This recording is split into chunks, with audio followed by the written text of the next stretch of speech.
The research vessel Stellar Horizon drifted silently through the void, its sleek hull reflecting the distant starlight. In the ship's primary laboratory, Naira's iridescent scales shimmered under the harsh laboratory lights as she peered through the quantum microscope. Her four-fingered hands, each digit tipped with a bioluminescent pad, adjusted the controls with practiced precision. What she saw made her heart skip a beat. The pathogen sample retrieved from the ice moon of Epsilon Eridani had mutated far beyond her initial projections. Its molecular structure now showed signs of targeted protein synthesis, something that shouldn't have been possible with a natural organism. Someone had engineered it. Naira saved her findings to her personal data crystal and straightened, her tall, slender frame casting a long shadow across the sterile white floor. The ship's artificial gravity felt heavier than usual, or perhaps it was just the weight of her discovery pressing down on her conscience. "Computer, locate Captain Vrel," she commanded, her melodic voice carrying a note of urgency. "Captain Vrel is in the command center," the ship's AI responded promptly. Naira gathered her findings and headed for the door, but paused as voices drifted in from the corridor outside. She recognized the gravelly tone of First Officer Thorne. "The weapon potential exceeds our expectations," Thorne was saying. "Once we isolate the targeting mechanism, we can modify it to affect any species we choose." "Excellent." Captain Vrel's smooth voice sent a chill down Naira's spine. "Our buyers will be pleased. The bidding will start at 50 million credits." Naira's luminescent markings pulsed with alarm, a physiological response she couldn't control.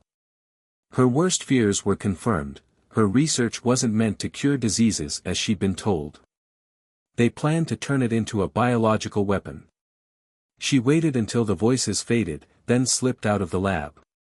Her quarters were 3 decks down, and she needed to reach them without arousing suspicion.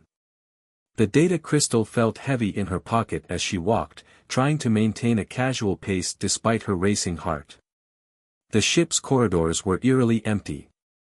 Usually, there would be other crew members going about their duties, but now only the soft hum of the engines broke the silence. Naira's scientist's intuition, honed over decades of research, screamed that something was wrong. She rounded a corner and nearly collided with Dr. Mira, one of her junior researchers. The younger Centaurian's scales were dull with stress, her normally bright eyes clouded with worry. "Chief Researcher Naira," Mira whispered, glancing nervously over her shoulder. "I've been trying to reach you. There's something you need to know. A sharp crack echoed through the corridor. Myra's eyes widened in shock as she looked down at the spreading dark stain on her chest. She crumpled to the floor, revealing First Officer Thorne standing behind her, weapon raised. "I'm disappointed, Naira," he said, his cybernetic eye glowing malevolently. "We had such hopes for you." Naira didn't waste time responding.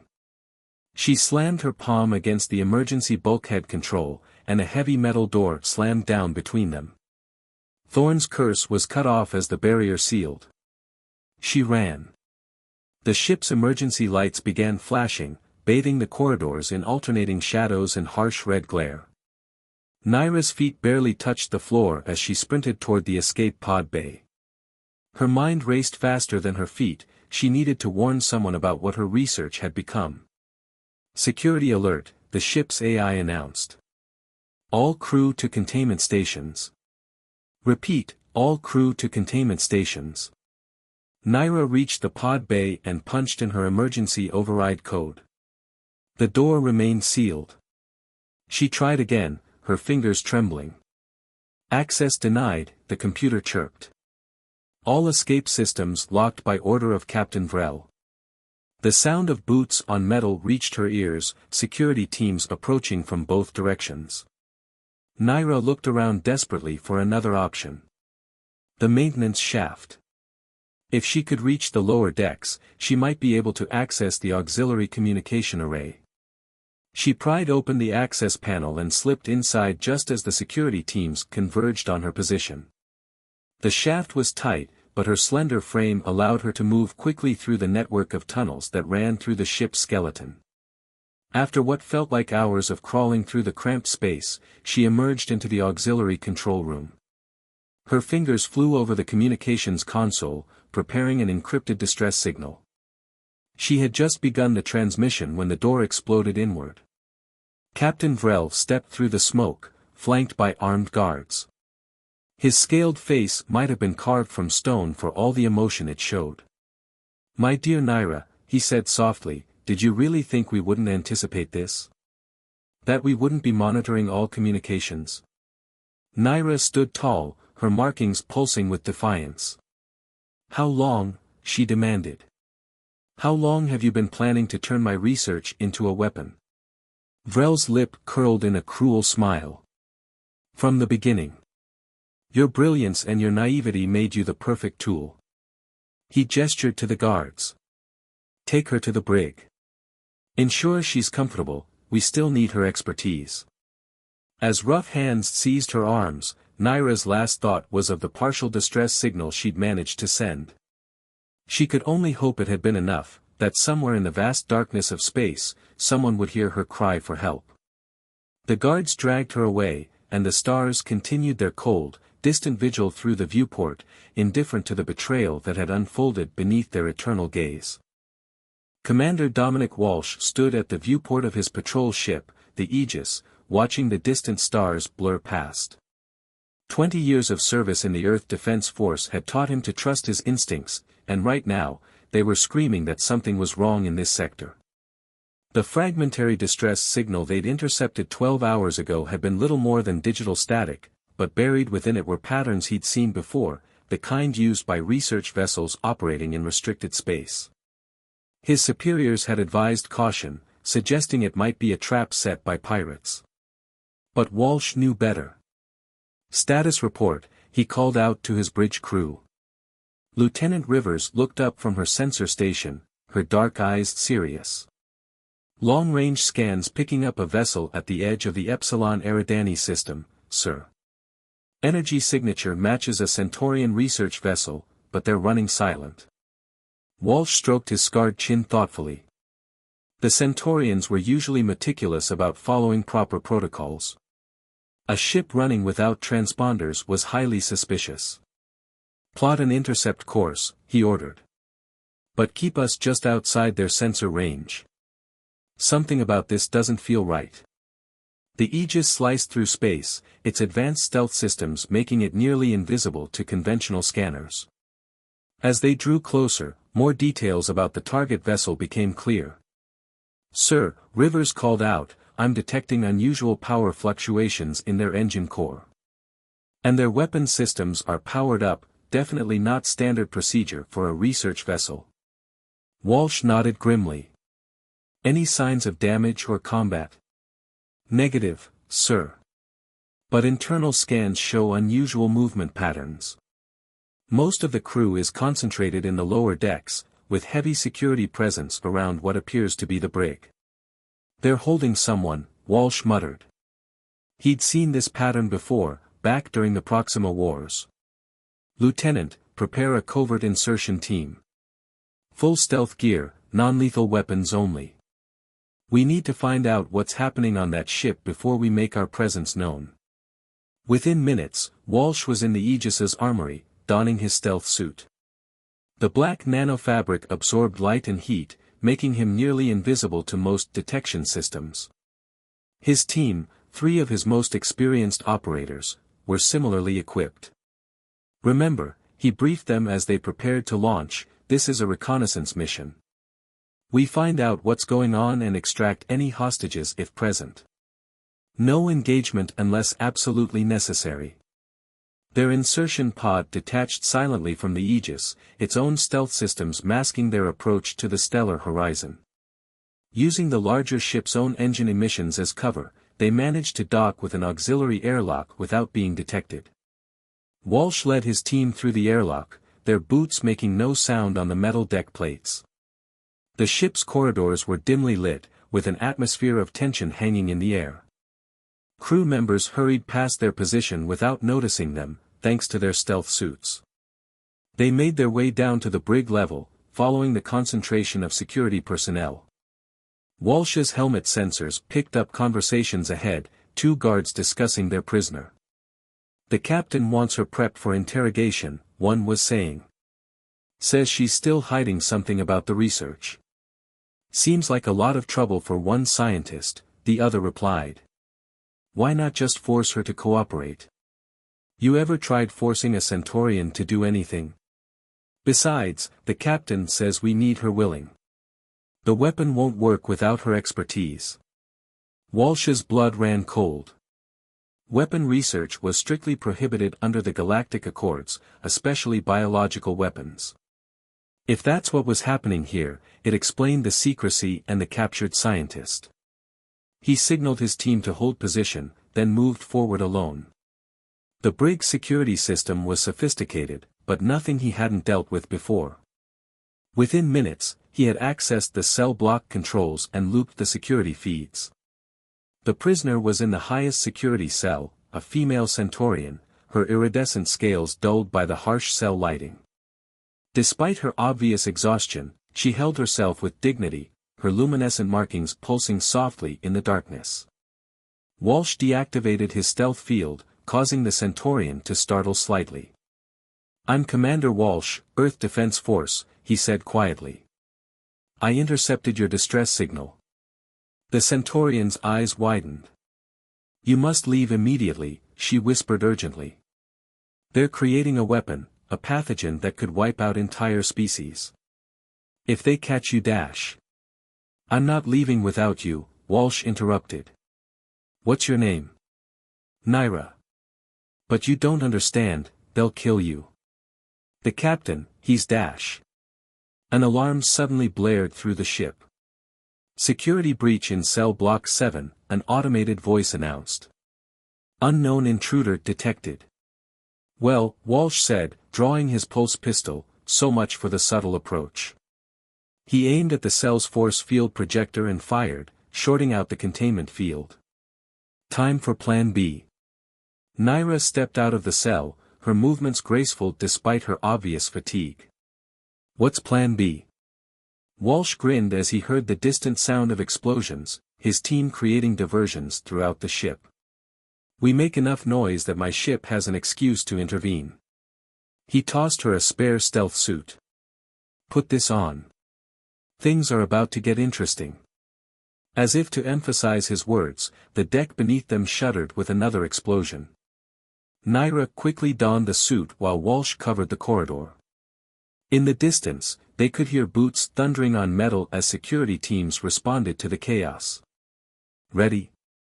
Walsh asked, offering her a spare weapon. Naira took the pistol, checking it with surprising familiarity. Ready.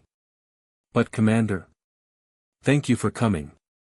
I was beginning to lose hope. Walsh's expression softened slightly. Save the thanks for when we're safely away. We've still got to get through an angry crew and their homicidal captain. Together, they moved out into the corridor, heading toward their extraction point. The real challenge was just beginning, but Walsh felt more certain than ever that he'd made the right choice. Whatever secrets this Centaurian scientist held, they were worth protecting, and he intended to do exactly that. The stellar horizon's corridors had become a battlefield. Alarms blared as Walsh and Naira moved through the chaos, their stealth suits providing precious moments of concealment between firefights. Behind them, the diversions set by Walsh's team kept the ship's security forces scattered and confused. Engineering level is 2 decks down, Naira whispered as they paused at an intersection. I need to reach my backup data crystal. It contains proof of what they're planning. Walsh checked his tactical display. Security's heavy in that section. You sure it's worth the risk? The pathogen they're developing isn't just a weapon, Naira's voice was urgent. It's adaptive, designed to target specific genetic markers. In the wrong hands, it could be used for selective genocide. A burst of weapons fire interrupted them, forcing them into cover. First Officer Thorne's voice echoed through the ship's communications system. All hands, the intruders must not reach engineering. Lethal force authorized. Your crew seems nice, Walsh muttered, returning fire with his pulse pistol. You should consider a career change. Despite the situation, Naira's markings flickered with what might have been amusement. If we survive this, I'll update my resume. They fought their way down to engineering, Walsh's combat experience complementing Naira's knowledge of the ship's layout. The Centaurian moved with surprising agility, her earlier exhaustion forgotten in the rush of adrenaline. Engineering was surprisingly empty when they arrived, the usual crew apparently evacuated during the chaos. Naira moved quickly to a hidden panel, retrieving a small crystal from within. Got it, she said, but her triumph was short-lived. The main doors slid open, revealing Captain Vrel flanked by armed guards. Impressive, Vrel said coldly. I didn't expect Earth defense to respond so quickly. But then, you always were efficient, weren't you, Commander Walsh? Walsh stiffened. You know who I am. Of course. Your reputation precedes you, the hero of the Proxima Wars, defender of the downtrodden. Vrel's scaled face twisted in a sneer. How noble of you to come to Naira's rescue. And how foolish. The only fool here is you, Vrel. Naira stepped forward, her markings pulsing with anger. Did you really think you could develop a biological weapon without consequences? Consequences? Vrel laughed. My dear, we're creating the future. Imagine, the power to reshape entire populations with a single strain of engineered virus. Every major power in the galaxy will bid for this technology. Walsh's grip tightened on his weapon. That's not going to happen. It already has. Vrel smiled coldly. While you've been playing hero, the primary sample has been transferred to our buyers. Your interference here means nothing. A sudden explosion rocked the ship, far larger than the diversions. Walsh's communicator crackled to life with Lieutenant Rivers' voice, Commander, the Aegis has engaged. Multiple hostile vessels just dropped out of hyperspace. Vrel's smile widened. Ah, right on schedule. Our buyers were quite eager to secure their investment. Walsh didn't hesitate. He fired at the overhead power conduits, sending a cascade of sparks raining down. In the confusion, he grabbed Naira's arm and pulled her toward the emergency access shaft. They climbed rapidly, the sounds of pursuit growing distant. Your ship, Naira gasped as they ran. Can it handle multiple hostiles? The Aegis can hold her own, Walsh assured her, though concern gnawed at him. But we need to get back there fast. They emerged near their original entry point, only to find the path to their insertion pod blocked by debris from the battle. Walsh quickly switched to an alternate plan, leading them toward the main shuttle bay. We're stealing a ship? Naira asked, reading his intentions. Borrowing, Walsh corrected with a grim smile. Think you can fly one of your own shuttles? Better than you can, she replied, her confidence returning. They reached the shuttle bay just as another explosion rocked the ship.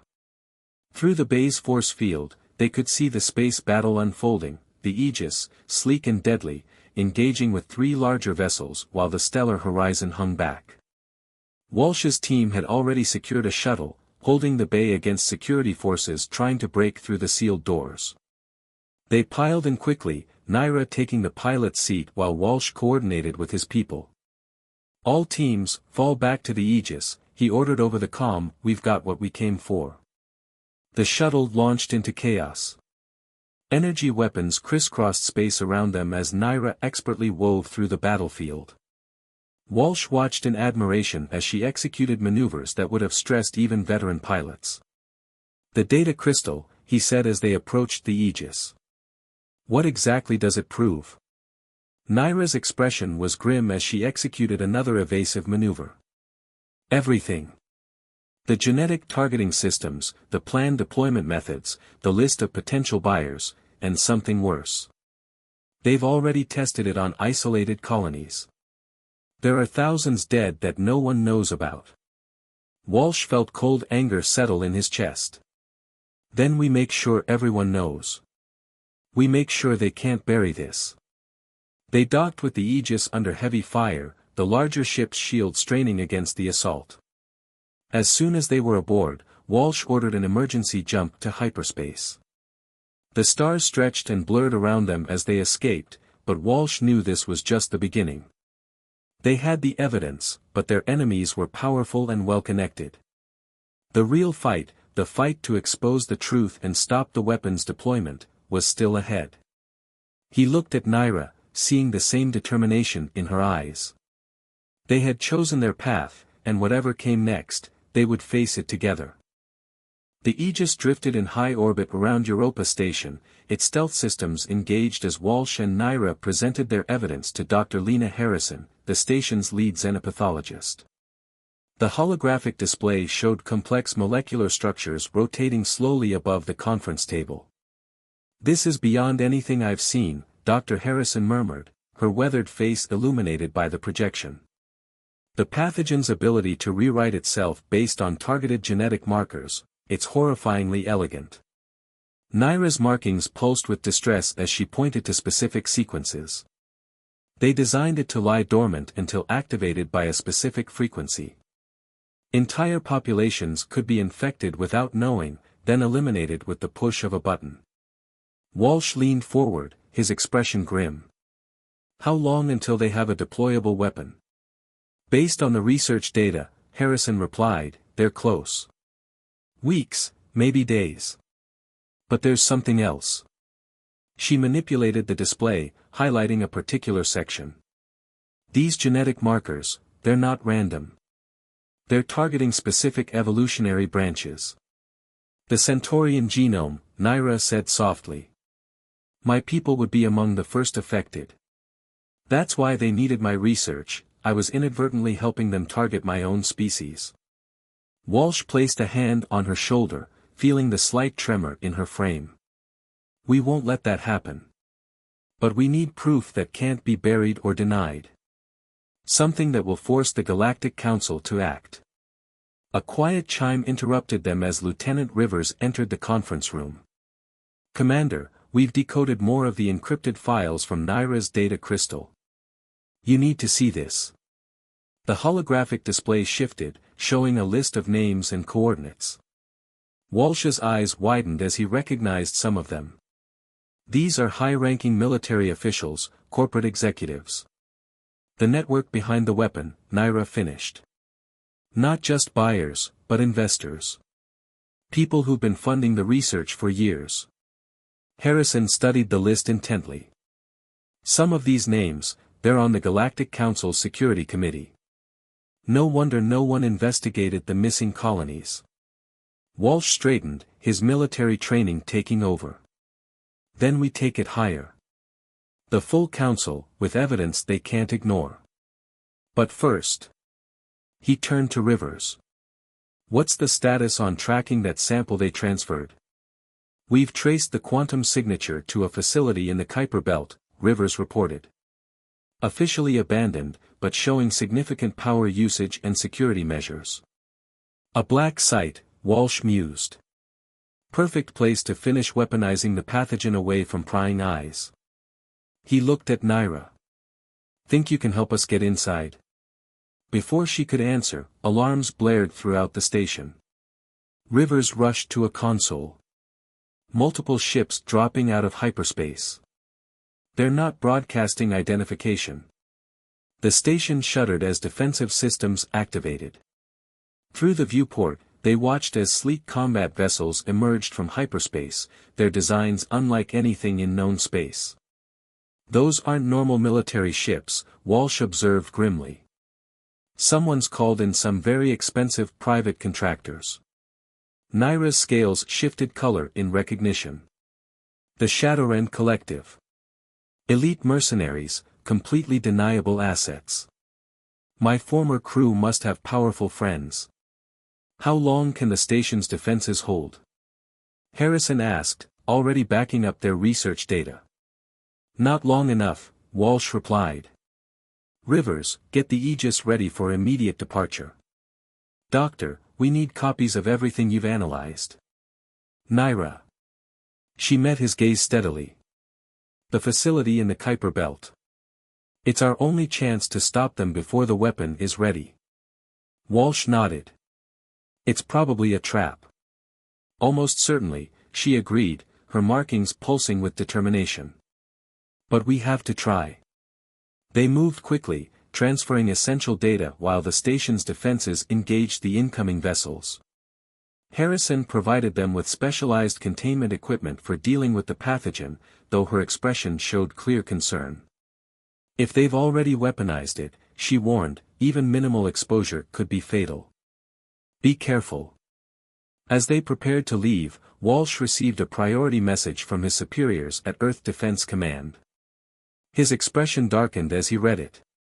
What is it? Naira asked. We've been ordered to stand down, he said quietly. Apparently, there's no credible evidence of wrongdoing, and we're interfering with a legitimate research operation.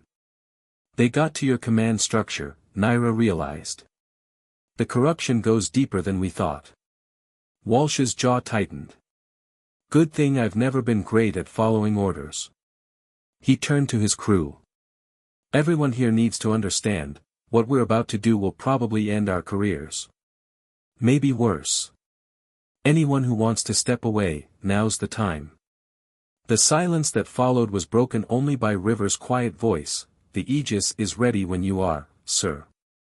They left Europa Station just ahead of the mercenary forces, plotting a course for the Kuiper Belt. The facility awaited them there, holding both the weapon that could devastate civilizations and the proof needed to expose a conspiracy that reached into the highest levels of power. As they prepared for what might be their final mission, Walsh found Naira in the ship's observation deck, watching the stars streak by. Having second thoughts, he asked. She turned to him, her violet eyes reflecting the starlight. No. But I am thinking about consequences. If we succeed, it won't just expose the weapon. It will reveal corruption throughout the Galactic Council. The political fallout could destabilize everything. Sometimes things need to break before they can be fixed properly, Walsh replied. We'll deal with the consequences when they come. Naira's markings pulsed softly. You're certain about that? Walsh smiled slightly. Well, I'm probably going to need a new job after this anyway. Might as well help rebuild galactic civilization. Their moment of quiet understanding was interrupted by River's voice over the intercom. Commander, we're approaching the Kuiper Belt. Multiple contacts on long-range sensors. Looks like they're expecting us, Walsh said grimly. Naira checked her weapon. Good. I'd hate for them to be unprepared for their own downfall. Together, they headed for the bridge, ready to face whatever awaited them in the cold darkness of the outer solar system. The truth had to come out, no matter the cost. The black site facility hung against the starlit void of the Kuiper Belt, its dark metal surfaces absorbing what little light reached this far from the sun. The Aegis approached under full stealth, navigating through a field of sensor buoys and automated defense platforms. They've upgraded security since the last intel sweep, Rivers reported from her station. Detecting at least 3 layers of shields and multiple weapons arrays. Plus several ships in defensive formation. Walsh studied the tactical display, noting the facility's weak points. Can we punch through? Not without being detected. But Rivers highlighted a section of the facility. There's a maintenance airlock on the far side. Minimal coverage from their defensive grid. Because they're expecting a frontal assault, Naira observed, her scales shifting thoughtfully. A small team might slip through while their attention is elsewhere. Walsh nodded. Rivers, prep the ship for attack protocol Echo 7. When I give the signal, hit their primary defense grid hard. That should draw their attention long enough for us to get inside. He turned to Naira. Ready for one last crazy mission? Her markings pulsed with determination. Born ready. They suited up in the advanced infiltration gear Dr. Harrison had provided, specially designed to protect against biological agents. Walsh's team would create a diversion while he and Naira located and secured the pathogen sample. The mission began with precision timing. The Aegis launched a barrage of electromagnetic pulses, disrupting the facility's outer sensors. Under cover of the assault, Walsh and Naira's insertion pod detached, using the debris field for cover as they approached the maintenance airlock. Inside the facility, alarms blared as security forces responded to the Aegis's attack. Walsh and Naira moved swiftly through the corridors, their path guided by thermal scans showing the location of the facility's containment labs. "Wait," Naira whispered suddenly, pulling Walsh back as a patrol passed. "Something's wrong. The security patterns, they're too predictable." Walsh's combat instincts agreed. "They're hurting us." But towards what? They got their answer as they reached the main laboratory complex. The doors slid open to reveal Captain Vrel waiting with First Officer Thorne and a squad of elite guards. Behind them, suspended in a containment field, was a swirling vial of iridescent liquid, the weaponized pathogen. "Right on schedule," Vrel said smoothly. "I must thank you both. Your persistence in pursuing us has provided the perfect opportunity to demonstrate our weapon's effectiveness." "It's over, Vrel," Walsh stepped forward, weapon raised. "We have proof of everything, the illegal research, the murdered colonies, the corrupt officials. It's being transmitted to every major news network in the galaxy right now." Vrel's scaled face showed no concern. "Proof means nothing without witnesses. Once the pathogen is released, there will be no one left to testify. The Centaurian people will be the first to fall, followed by whoever else refuses to submit to our new order." "You're insane," Naira's voice shook with rage. "You would commit genocide against your own people." "I would direct evolution itself," Vrel replied. "The weak will perish, the strong will survive and adapt. That was always the true purpose of your research, Naira. To identify those worthy of survival." Thorne moved to the containment field controls. "The delivery system is ready, Captain. One press and the pathogen disperses through the facility's ventilation." "You'll die too," Walsh warned. Vrel gestured to his environment suit. "We're well protected. You, however." He smiled coldly. "Commander Walsh, you'll have the honor of watching your Centaurian friend suffer first. Consider it payment for interfering in matters beyond your understanding." What happened next seemed to unfold in slow motion. Thorne reached for the controls. Walsh fired, his shot deflected by Vrel's personal shield. Guards opened fire, forcing Walsh and Naira behind cover. And through it all, the pathogen sample pulsed with sickly light, waiting to be released. But Vrel had made a crucial mistake. He had assumed Naira's value lay solely in her research. He had forgotten that she was more than just a scientist. While Walsh provided covering fire, Naira's hands flew across her suit's control panel. Her bioluminescent markings pulsed in a complex pattern, interfacing with the facility's systems through frequencies only Centaurians could perceive. The containment field suddenly shifted color, its energy signature changing. Vrel's eyes widened in recognition too late. "No," he screamed. "Stop her."